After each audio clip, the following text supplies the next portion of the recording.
Canada's temporary resident population just dropped by 590,000 people in 18 months. Vancouver rents are already 19% below their 2023 peak, 29 consecutive months of decline. Vacancy at 3.7%, the highest we've seen since 1988. And the wave isn't over. Per IRCC data, 1.4 million more temporary permits are set to expire before the end of 2026, on top of 1.49 million that expired in 2025. Nearly 2.9 million temporary permits gone in 24 months. That may be the biggest shock to Vancouver rents in a generation, and it changes what your rental unit is worth or what your rent will look like at renewal. Let me walk you through exactly what happens next. Let's start with the actual data. Stats Can reported in Q1 2026, Canada had 2.56 million temporary residents on April 1st, 2026. That is down 117,879 from the previous quarter, down 590,600 from the October 2024 peak of 3.15 million. That is a 17% year-over-year drop and a 19% drop from the peak in 18 months. Most of that drop is temporary residents, work permit holders, study permit holders, post-graduation work permit holders, spousal open work permit orders. The federal government targeted this reduction on purpose. Mark Miller announced in March 2024 that Ottawa wanted the NPR share of population down from 6.2% to 5% by 2027. That is a targeted 19% reduction in the temporary resident base. Ottawa may hit that target early. The data is dropping faster than the announced timeline. That is not accidental. This is federal housing policy working through the demand side of the rental market. Here's why Vancouver feels first. Vancouver is one of Canada's largest NPR concentrations per capita. Non-permanent residents make up around 6.6% of the city of Vancouver population per the most recent census data, and they are concentrated in rentals, not in ownership. When 590,000 NPRs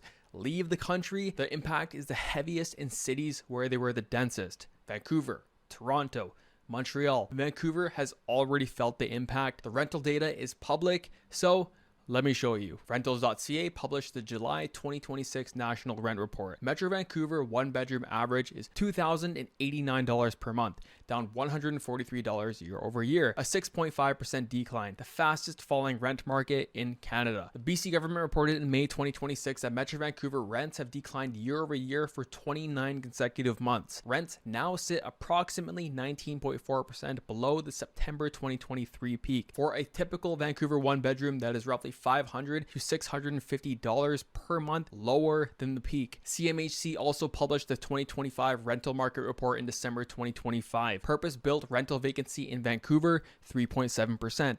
The highest since 1988, more than double the 1.6% recorded a year prior, well above CMHC's own projection of 2.1% to 2.4%. That's not a soft market, that is a rental market that has been reset by the demand side of the equation. Fewer NPRs, less rental demand, higher vacancy, softer asking rents. The math is pretty straightforward. Quick note, if you own a rental in Metro Vancouver or you're thinking about buying one, you can grab my free risk report. It runs your building or neighborhood through the same math I'm walking through. Rental exposure, insurance risk, investor concentration, all on one page for free. Back to the video. For rental investors, this is where the math turns painful. And let me walk you through a typical Vancouver condo rental. According to recent broker data, Vancouver condo rentals are running at cap rates around 2.46%. That is the annual net rental income divided by the property value. Your borrowing costs, the Bank of Canada is at 2.75%. Best 5-year fixed insured mortgage rates set around 3.99 to 4.35%. Borrowing costs is higher than your yield.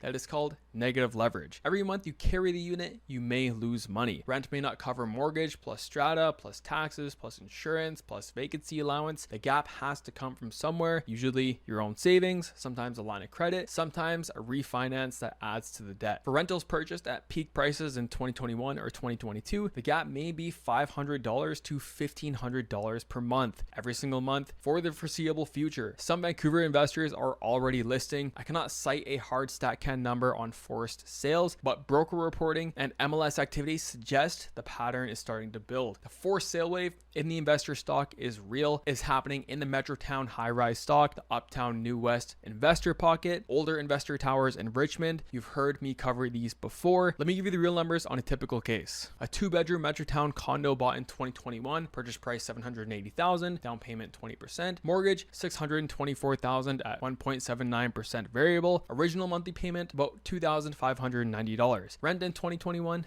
around $2,600 per month, barely break even. Fast forward to 2026, rent has dropped to $2,300 for the same unit type. The mortgage renews at 4.25%. Your new monthly payment is about $3,400. The strata fee climbed from $380 to $560. Property tax and insurance added another $150. Your total monthly carry is about $4,110. Your rent income is $2,300. The gap is $1,810 out of pocket every single month. That is the trap. Not one owner, many owners in the same pocket, all facing the same math at the same time, which is why the listings keep piling up. It's not a one-year thing. The federal government has locked in the policy that drives this pressure for at least 3 more years. The immigration levels plan for 2025 through 2027 is on the books. Permanent resident targets cut to 395,000 in 2025, down to 380,000 in 2026, down again to 365,000 in 2027. The post-graduation work permit rules changed in November 2024. Non-degree college graduates now need to be in one of 5 priority fields to qualify: healthcare, STEM,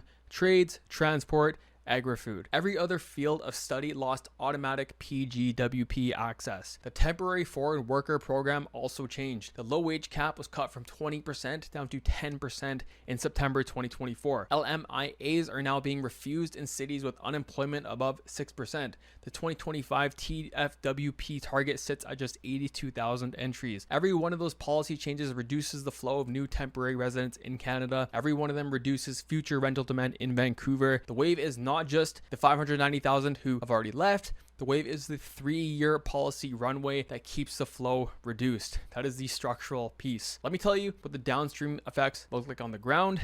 First effect, rents may keep softening through 2026 and possibly into 2027. Not collapse, just softening. Rentals.ca has data showing the trend continuing. The BC government has confirmed 29 consecutive months of decline. If NPR outflow continues, that streak may extend. Second effect, vacancy may keep climbing.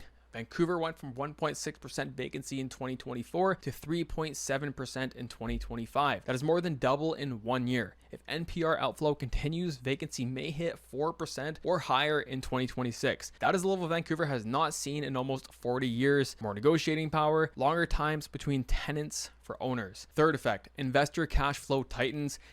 Existing investors with 2020 or 2021 mortgages coming up for renewal may face the same trap. Rate up, rent down, cash flow crush. Some may hold, some may sell, some may refinance and extend the amortization to survive. Each choice comes with a cost. The fourth effect, the buyer opportunity in investor heavy pockets may deepen. If more investors are forced to sell into a soft market, the buyer gets deeper discounts. That is already happening in Metrotown, Uptown New West, and Richmond High Rise. You've heard me name those pockets before. Here's what changes for you. Depending on which side of the market you sit on, if you're a renter, this may be the best negotiating position we've seen in 5 years. If you're a landlord, this may be the worst 24 months of cash flow in a generation. If you're a buyer, the buying window in investor-heavy pockets may be widening. If you're thinking about becoming a landlord, do the math before you buy. Do not assume 2019 cap rates in a 2026 market. Let me tell you exactly what to do in each position. If you're a renter, ask for a rent reduction on your renewal. Point to rentals.ca July 2026 data showing Metro Vancouver 1 bedrooms at $2,089. If your rent is higher than that, ask your landlord to match the market. Most landlords may prefer a $100 rent cut over 60 days of vacancy. Test it out. If you already rent below the current market, hold your spot.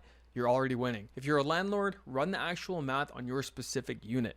Take the monthly cost, mortgage, strata, property tax, insurance, vacancy allowance. Then take the current market rent for your unit type, not what you charged 3 years ago. What rentals.ca shows for July 2026. If your gap is under $300 a month, you can probably absorb. If your gap is between $300 and $700, this is a decision. If your gap is over $700 a month, hold and hope, may not survive another 24 months. Talk to your accountant, talk to your mortgage broker, and look at your options honestly. If you're a buyer, the investor-heavy pockets in Metro Vancouver may keep softening. Metrotown High-Rise, Willoughby Townhomes, Richmond City Centre, New West Uptown, each of those has structural downside pressure from the NPR outflow story. You may find deeper discounts if you can wait another 6 to 12 months. But be careful. The blacklist pockets from my earlier videos are still traps. Discounted price does not mean a good deal. Get the strata insurance file first, check the rental concentration, run the ongoing cost math. If you're thinking about becoming a first-time landlord, the Vancouver condo cap rate environment may not work right now. At 2.46% cap rates and 4% borrowing costs, most first-time rental buys may lose money each month. The math has to change before it really works. Either prices drop enough that yields improve, or rates drop enough that borrowing cost falls below yield. Neither may happen quickly. If your investment thesis requires cash flow from day one, I would wait. The 1.4 million work permit wave is not the future. It's happening right now. 590,000 temporary residents are already gone from Canada. Vancouver rents already 19% below peak. Vacancy already at a 38-year high. Investor cash flow is already crushed. The federal policy runway is locked in for 3 more years. The pressure on the rental side may continue. Pressure on the investor stock may continue. The buying opportunity in investor-heavy pockets may keep widening. For most of the last 15 years, Vancouver's housing story was demand exceeding supply. That flipped in 2024. Now Vancouver's housing story is supply catching up while demand contracts. That is a different market and requires a different playbook. People who understand the new math adjust early and exit clean. People who assume the old playbook still works may pay for it. That's the whole video. 2 ways to work with me from here. If you own a rental and you're thinking about buying, get my free Homebuyer Risk Report in the description. It runs your building or your neighborhood through every trap that I've covered: rental exposure, insurance risk, investor concentration, cash flow math, for free. If you're thinking about selling, you can also find my free seller net sheet in the links below. It shows you what you would actually net after commission, mortgage payout, closing costs, and taxes. Real numbers for your specific home, again, for free. Quick note, this video is general market info, not personal financial, tax, or investment advice. For your own case, talk to a licensed mortgage broker, talk to your accountant before you make any move. Thanks again for watching, and I'll see you in the next one.